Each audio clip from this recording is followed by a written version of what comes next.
ẹ not and pẹ̀lú nǹkan tẹ́ ṣe yẹn ó yẹ kán investigate yín with what you did that video you are to be investigated gbogbo ẹ̀yin mẹ́tẹ̀ẹ̀ta àbí mẹ́rin ni yín that you took that video.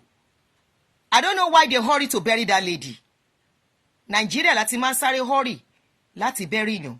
You are to be investigated. Pé ṣọ́wọ́ yín mọ́ abẹ́ poison ẹ̀. Tínú yín wá ń dùn bó ti lọ. Tẹ́ fi lè yarú picture yẹn, irú fídíò tẹ́ yà yẹn. Ó yẹ kán investigate yín. Ó yẹ kán investigate yín. I don't know how if it is possible to pull the video down. I don't. Mi mọ̀ bóyá possible. Ó yẹ kán investigate yín. How you can be comfortable. Ẹ jókòó ti òkú ọmọ kékeré, òkú ẹ̀gbọ́n yín, ọmọ ìyá yín, ọmọ bàbá yín. Ẹ̀yin mẹ́rẹ̀ẹ̀ta wá surround ẹ̀. Ẹ ń bóyún orí burúkú ẹ gbórí sókè ẹ̀ ya fídíò. Ó yẹ kán investigate yín. Ṣé kìí ṣe pé ẹ̀yin lẹ yanjú ẹ̀? Ìtorí nǹkan tó fi ilẹ̀. Ṣé kìí ṣe wípé ẹ ti wà àwọn nǹkan kan, ẹ ti ń béèrè àwọn nǹkan kan lọ́wọ́ ẹ̀ tí ò ṣe fún yín? They were way too calm to be suspected. Ṣé wọ́n ń retí kó kú tẹ́lẹ̀ ni? Because when that video was done less than 24 hours that they did that video. What is wrong with us? I am saying the way the sisters. So we can just conclude. No, we can't just conclude. Pé kò tó pa nìyẹn. Is in Nigeria you just conclude. I don't know, I think you live abroad too. Ṣé wọ́n ní short autopsy kan tó bury yàn? Ṣé wọ́n ní ṣe findings? Wọ́n ní béèrè questions. Right? Èèyàn kú, ẹ̀gbọ́n wọn kú, gbogbo wọn surround ẹ̀ wọ́n rẹ́rìn. Wọ́n ya video. Ní the same day. How did they get themselves together? How did they get themselves together so fast? How did they get their emotions together so fast? To carry video at that time. And the next thing is to start recording. At that moment, if there is anybody that will take video, cameraman ni not àwọn. Kò yẹ kí wọ́n rí ọwọ́ láti gbé fóònù dání time yẹn. Ẹni tó mọ̀n. Ẹni tí nǹkan kọlù. Ẹ jọ̀ọ́ yẹ ká sọ̀rọ̀ síbi tọ́rọ̀ wà. But my question is, did they even do autopsy to find out her death was natural? I am not insinuating anything, but the siblings that slept her, that was sitting down surrounding her, those young girls. Ṣé àwọn ọmọ sí ò tiẹ̀ bẹ̀rù ni? Wọn ò bẹ̀rù. Apart from bẹ̀rù, wọn ò ní emotions. Even I have never seen this lady. I don't know her. I have never even seen her page on Facebook before. Until this thing happened. Initially when I started seeing her pictures, I shed a tear for her. Me, Mori. This young, beautiful lady. What could have happened? And she posted few days before that time. So I was like, what could have happened? Ṣó ti sick tẹ́lẹ̀ ni? Those were the questions I was asking.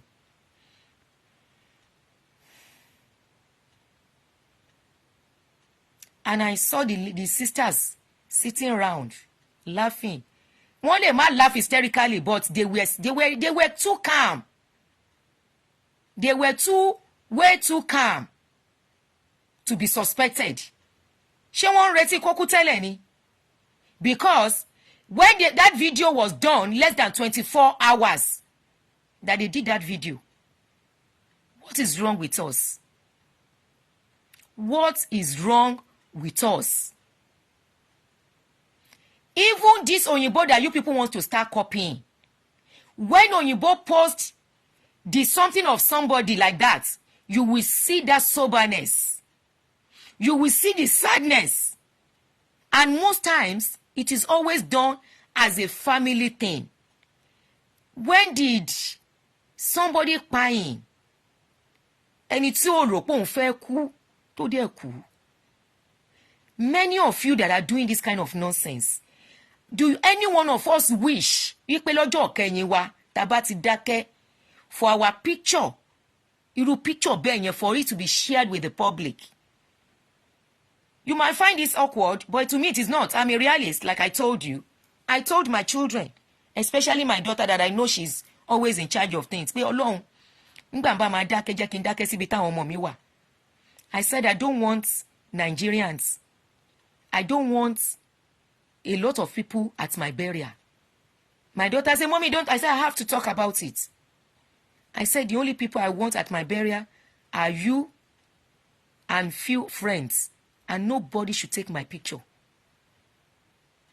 Nobody. I said, the only people allowed to take my picture are you. You and your siblings. Take the picture for memory's sake and not to be shared with anybody. Because it seems we have now become people that lack empathy. Every one of us will go one day. Everyone, kò sí ẹni tí ò ní lọ. Ìgbà tí a máa lọ ni a ò mọ̀. Ṣé tí a bá wá lọ, ṣàfẹ́ kán tẹ́ wa, kán tẹ́ àsìkò wa, ìkẹyìn wa, kán tẹ́ sí gbangba ayé bẹ́ẹ̀ yẹn. For what purpose?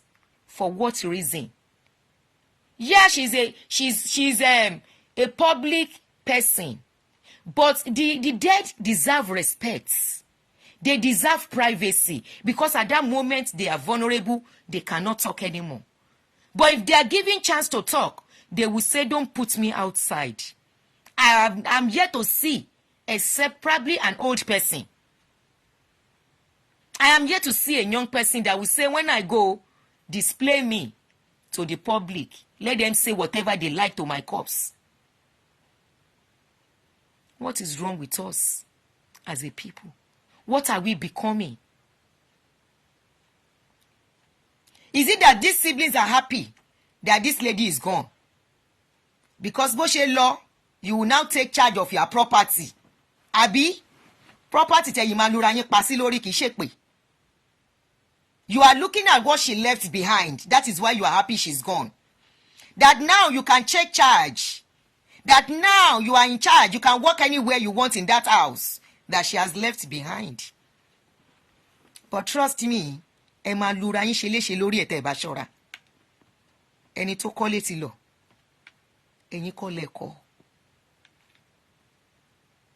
What is wrong with us? I didn't see any sign of sadness in that video. I refuse to repost that video because it is too nauseating for me. The only thing I want to post is that one because I know every one of us wants to be remembered with our beautiful faces. Every one of us wants to be remembered, especially if you have to go young.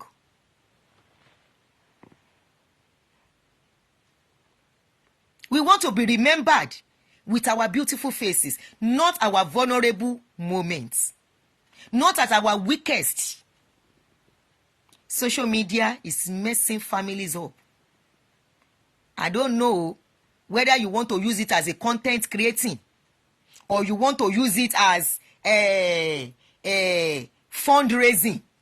The woman has enough money, so she doesn't need the public to give her money. She has enough money. It is not as if you want to raise money publicly. That is a different scenario entirely. Why bring her out at her vulnerable? Why bring her out at her weakest? Why bring her out when she herself, if she's given a chance to say, "Oh yeah, I want to be a sitter, do you like this?" She will say, no. I'm very sure that is what she will say. This is somebody, all her videos that I check, she's always well dressed before she can come out.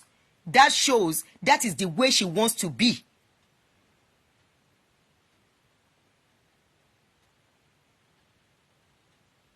Then that property she's leaving behind, I hope you guys will not drag it with her children. Because we have one mentality in that country. We always forget these people have children. She's the owner of her children. She's the owner of her property. I hope this kind of siblings told you wọ́n dá. Àwọn siblings tí wọ́n láàánú, ọmọ ìyá, ọmọ bàbá, tí wọ́n ní àánú tó ní value fẹ́ni tó ti lọ and respect. I hope they will not start dragging with those children because show sadness. You didn't show any form of sorrow. This is somebody that went too soon. Ẹni tí ò bá mọ̀ tó bá wà ńbẹ̀ á sunkún.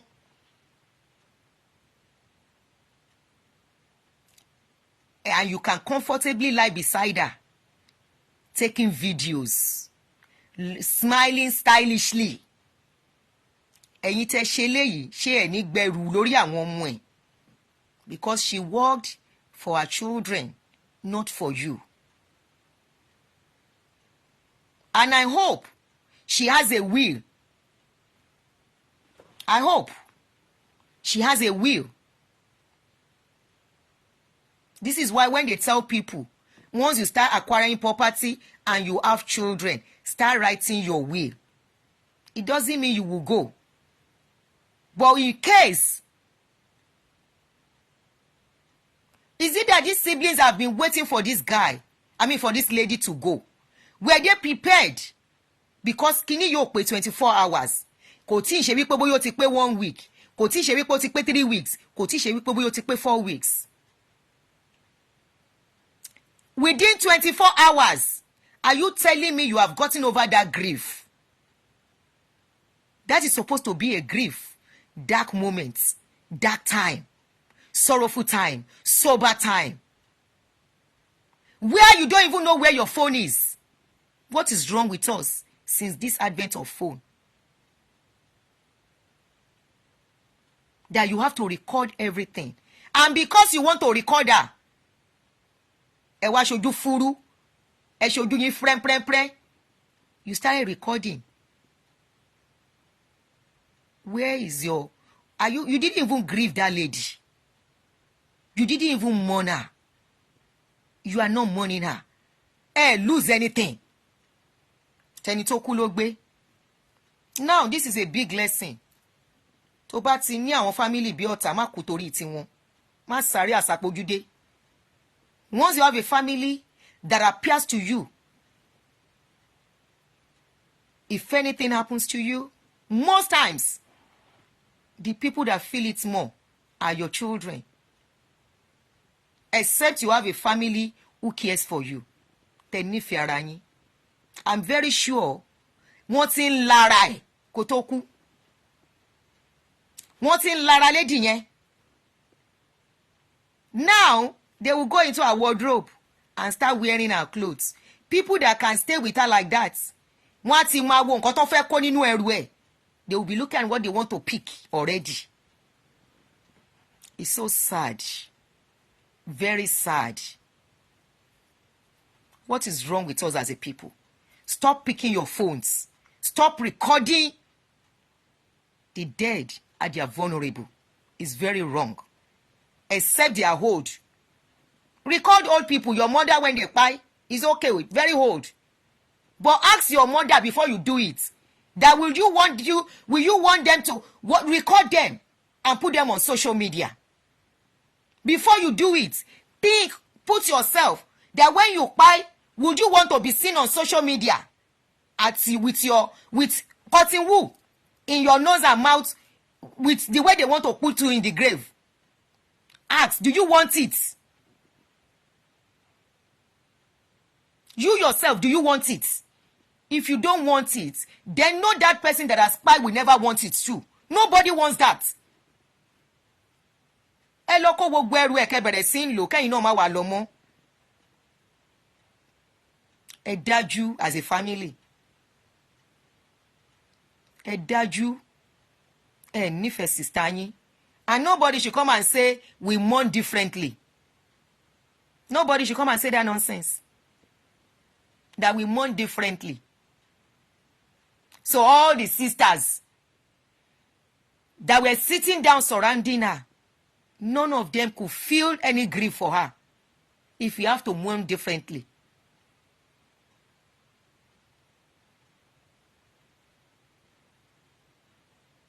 Egbe rubbish and nonsense. Egbe sórí social media. Are you telling me you are celebrating her? Is that celebration? No. You are ridiculing her. You are ridiculing her at her weakest. At the most vulnerable moment and every human being on this earth is going to be. Gbogbo wa, including myself.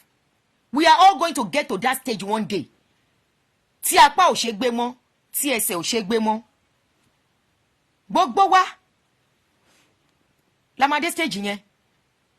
Ṣé tá bá wá dé stage yẹn, do we want to be treated that way? That is the most undignified way to ever treat the dead. Most undignified way. Most disrespectful. The most dirtiest. The most saddest to ever treat the dead. They were heartless as a family. And Nika, you hated her while she was alive. You never loved her. You never loved that lady. You never cared for her. You loved her for the money she was giving you guys. You loved her only for taking care of you. Inside your mind, you hated her. That is why I tell people, there is something they call sibling rivalry. It is very deadly. And you can never tell who among your siblings have the hatred for you. You have shown you hated her. You never loved her. You never cared for her. She only mattered to you because she was spending.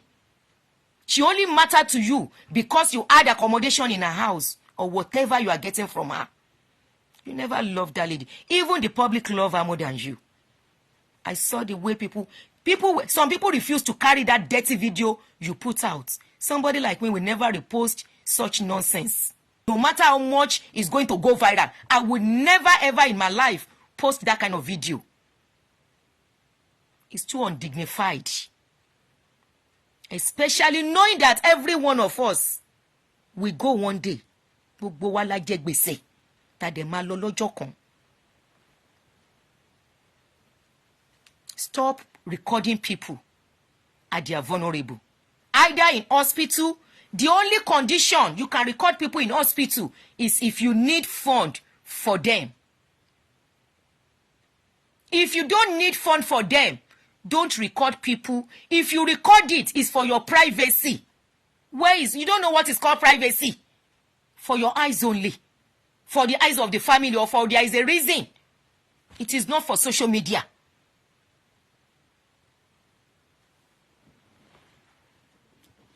Bombay, I saw it. Emi Oba won't swipe, but I was able to see it for a few seconds, because it's not something interesting. It's not something I want to see, but I saw it. Facebook keeps bringing it. Probably because I posted something for her. And it even took me a while before I could post her. Sad news is not something that is easy for me to post. Benyoku. Ọmọ kékeré kú. She's ọmọ kékeré. 39. Irú àwa yìí lè bí lọ́mọ tó bá yẹ pé 39 ni. Omi ìpò yìí níyà. Omi ìpò yìí lè ní bàbá. The children are there. You want those children to start seeing this kind of a thing. How do you want them to get over the grief? Mama, it's like you don't know what grief is. For people who matter. For people who that lost, it matters to. The picture, we haunt them for life. Now, apart from the people that are the family, there are so many people on social media that are trying to overcome grief. Saying that, we give them PTSD. Seeing something like that, we haunt them. Seeing something like that, we take them back to where they are coming from. It's not everything we post. We are getting it wrong as a people. Things like that. Tóyìnbó bá máa post it. In fact, mo wà lórí social media àwọn òyìnbó dáadáa. Àwọn Americans níbí. They filter. There are some things they want to post, they cover the face. But we throw everything into social media. We throw everything and everything. What is wrong with us as a people? How do you want the children of this woman to feel? 1 year time, 2 years time, 3 years time, 4 years time. Facebook will bring it back. This is internet. How do you want them to get over the loss of their mother? How do you want them to heal of the pains of losing their mother? Because ìyá wọn kú tán sìn, ẹ̀yin òkú la máa mọ nǹkan tó ṣẹ̀ṣẹ̀ máa ṣẹlẹ̀. Tẹ́ kú bá kú tán, wọ́n ní ká díjú, ká wo ẹni tó fẹ́ ni, ká ṣe bí ẹni tó ti kú, ká wá wo ẹni tó fẹ́ràn wa, ká sùn, àbí ká dùn ká fẹsẹ̀ kọ́, ká wá wo ẹni tó máa ṣe wá pẹ̀lẹ́. Ẹ̀yin èèyàn, kálòkù ń gbẹ̀yìn wo ni. Very soon, all of you will start showing your color to those children. You will let those children know that ẹ̀yin kọ́ lẹ kó bá wọn. Yes, we have seen so many and many cases like that.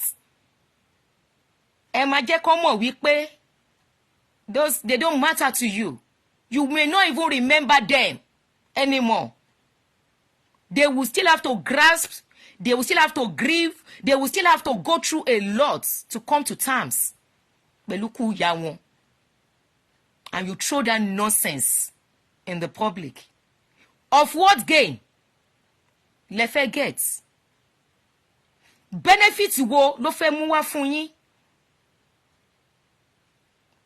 1 year's time, 2 years' time, 3 years' time, when those children will think they are okay, they will suddenly stumble on that video again. How do you want them to get over it? How do you want them to come to terms and accept, because there are stages to losing somebody. There are stages. You think it's that easy? Maybe because kò kàn yín. Kò dẹ̀ kàn yín, tó bá kàn yín, you won't do that useless video. Those girls will have to, bọ́n ṣe wà yẹn, ayé máa ṣe wọ́n bí àlà. Bọ́n ṣe wà yẹn, a time will come. Wọ́n á béèrè pé ní máa ṣe ìyá kan ò sí. Kò sí. Máa ṣe ìyá kankan ò sí. You guys are nuts. Nuts. And pẹ̀lú nǹkan tẹ́ ṣe yẹn, ó yẹ kán investigate yín. With what you did, that video, you are to be investigated. Gbogbo ẹ̀yin mẹ́tẹ̀ẹ̀ta àbí mẹ́rin ni yín that you took that video. I don't know why they hurry to bury that lady. Nigeria láti máa sáré hurry láti bury yàn. You are to be investigated. Pé ṣọ́wọ́ yín mọ́ abẹ́ poison ẹ̀. Tínú yín wá ń dùn bó ti lọ. Tẹ́ fi lè yaru picture yẹn, irú video tẹ́ yà yẹn, ó yẹ kán investigate yín. Ó yẹ kán investigate yín. I don't know how if it is possible to pull the video down. I don't. Mi mọ̀ bóyá possible. Ó yẹ kán investigate yín. How you can be comfortable. Ẹ jókòó ti òkú ọmọ kékeré, òkú ẹ̀gbọ́n yín, ọmọ ìyá yín, ọmọ bàbá yín. Ẹ̀yin mẹ́rẹ̀ẹ̀ta wá surround ẹ̀. Ẹ ń bóyún orí burúkú, ẹ gbórí sókè ẹ̀ ń ya fídíò. Ó yẹ kán investigate yín. Ṣé kìí ṣe pé ẹ̀yin lẹ yanjú ẹ̀ ìtorí nǹkan tó fi ilẹ̀? Ṣé kìí ṣe wípé ẹ ti wà àwọn nǹkan kan, ẹ ti ń béèrè àwọn nǹkan kan lọ́wọ́ ẹ̀ tí ò ṣe fún yín? I still saw the video today. Mo yìí rí fídíò yẹn lénìí. It's not something I want to look at me. By record ẹ̀ kí n gbé. Báwo ló ṣe fẹ́ pull it down? Báwo ló ṣe fẹ́ pull it down? A video that is on TikTok already. Except the only way they can do it, it is possible. Let them go to every content creator, because a lot of people are posting it for content. Tí wọ́n bá jẹ́ni tó láàánú, it is easy. Let them go to everyone that has posted it and beg them to please pull it down. Fúnra wọn. They should go to the inbox of all these people. Don't repost it and say, please, can you please pull this video down? Around videos being on, everybody want the best of their moments to be out, not their bad moments. Not their sad moments, not their last ending. Now, another thing, tí mo fẹ́ sọ, they were talking about the way he was buried and all that. Èmi ò rí yẹn. I didn't see that, and I wouldn't be able to talk much on that. But I saw from thyroid, she went back hurriedly or whatever. I'm saying the way the sisters. So we can just conclude. No, we can't just conclude. Is in Nigeria, you just conclude. I don't know. I think you live abroad too. She won ní short autopsy kan tó bury yan. She won ní ṣe findings. Wọ́n ní béèrè questions. Right? Èèyàn kú, ẹ̀gbọ́n wọn kú, gbogbo wọn surround ẹ̀ wọ́n rẹ́rìn. Wọ́n ya video. Need the same day. How did they get themselves together? How did they get themselves together so fast? How did they get their emotions together so fast? To carry video at that time. And the next thing is to start recording. At that moment, if there is anybody that will take video, cameraman ni not àwọn. Kò yẹ kí wọ́n rí ọwọ́ láti gbé fóònù dání time yẹn.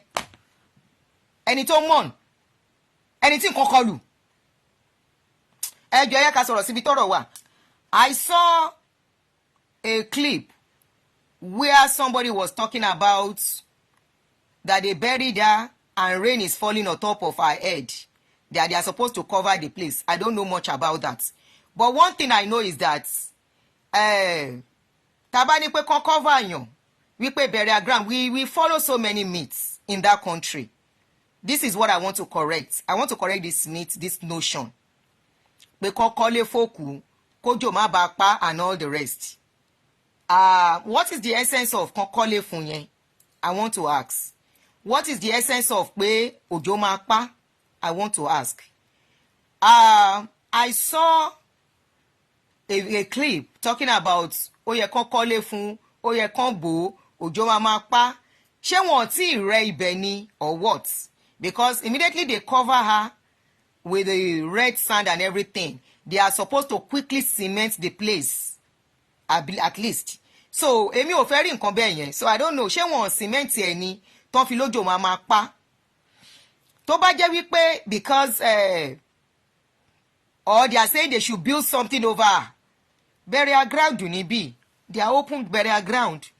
We have Aton Cemetery, open burial ground ni. They don't build anything on top of anything.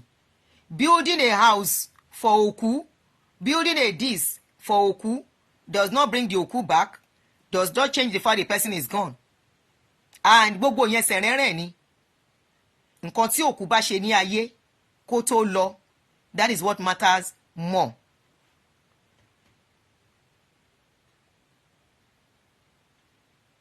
When somebody goes, what matters before you go ló matter. Tó bá ti lọ, bó ṣe bury.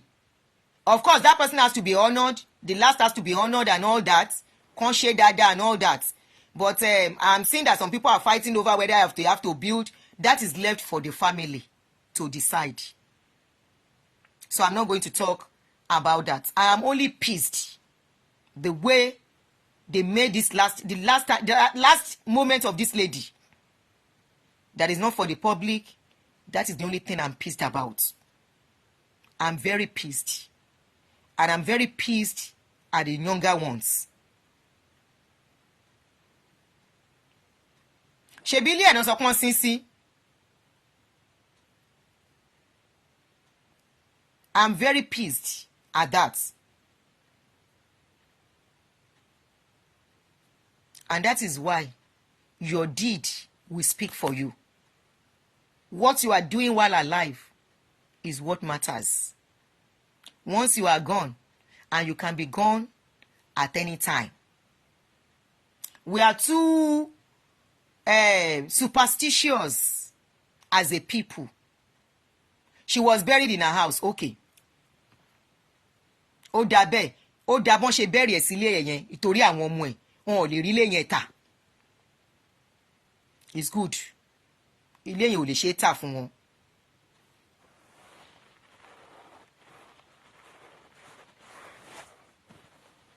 I'm just so pissed at the way the siblings. Hey! Ẹni tẹ́yìn ò mọ̀ rí rárá gan, àbí ẹni tẹ́ kàn jọ mọ̀ casually. Tó bá lọ, èèyàn ń bara jẹ́. This is somebody ẹjọ́ ń jẹ, ẹjọ́ ń mu, ẹjọ́ ń sùn, ẹjọ́ ń ṣe. conversation, you have done a lot together suddenly, and you are so comfortable.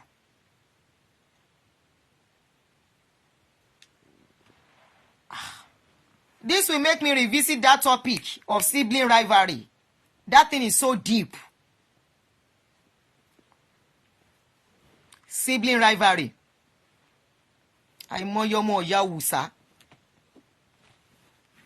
And that is why when I saw her children, it's good enough. Elubogbodo, how are you, my sister? No single tears. Thank you, Olori. Olawonyin. No single tears. Lójú àwọn ọmọ yẹn. Mi fẹ́ gbé fídíò yẹn wọnú fídíò yìí ni. Mi ò dẹ̀ really farabalẹ̀ wò, but no single tears. Wọ́n dájú kú. Àwọn ọmọ ìyá Hausa. Àwọn ọmọ ìyá Hausa wọ́n ti mú lọ́tà ti pẹ́.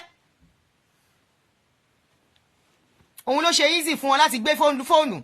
Máa ya fídíò vulnerable moment ẹ̀gbọ́n yín. Nonsense. Wọ́n ti ẹ̀ sober. Omi ò jábọ́. Wọ́n tún dọ́gbọ́n smile. Àwọn ìkà ọ̀dájú àbúrò. Ìkà ọ̀dájú. Ogún tó fi ilẹ̀ máa lọ jẹ́. Ẹ lọ gbé kẹ́yìn náà má fi sílẹ̀ mọ́. Sibling rivalry. Wọ́n ti ní sínú ti pẹ́. They now saw an opportunity. Tí wọn bá ní sínú, it won't be easy for them that way. If they truly love her. À ń rí àwọn òyìnbó ta ní wọ́n sunkún púpọ̀. À ń rí wọn tí nǹkan bá ṣẹlẹ̀ sí wọn bí náà. Wọ́n lè má wéèlì báwa ṣe ń wéèlì. Omi yẹn máa dà pẹ̀rẹ̀pẹ̀rẹ̀ lójú wọn ni. Tí wọ́n á máa fi kíní nù lẹ́ẹ̀mẹ́wàá. Tí wọ́n á máa fi tíṣù. Wọ́n á fẹ́ sọ̀rọ̀ báyìí wọn ò ní lè sọ̀rọ̀. Ẹ wá sùn. Ẹ sọ̀rọ̀ àmì dára yín. Ní táìmù yẹn. Abẹ́ gbàjẹ́ ni. Ṣáwọn ladies yẹn gbàjẹ́ ni. My name is Cked. I'm a video director and TV producer of Akomolowe on African Magic. Keep watching Drivetv. Olólùfẹ́ Drivetv àti gbogbo ẹ̀yin tí Fẹ́mi Sola ẹ máa wo Drivetv.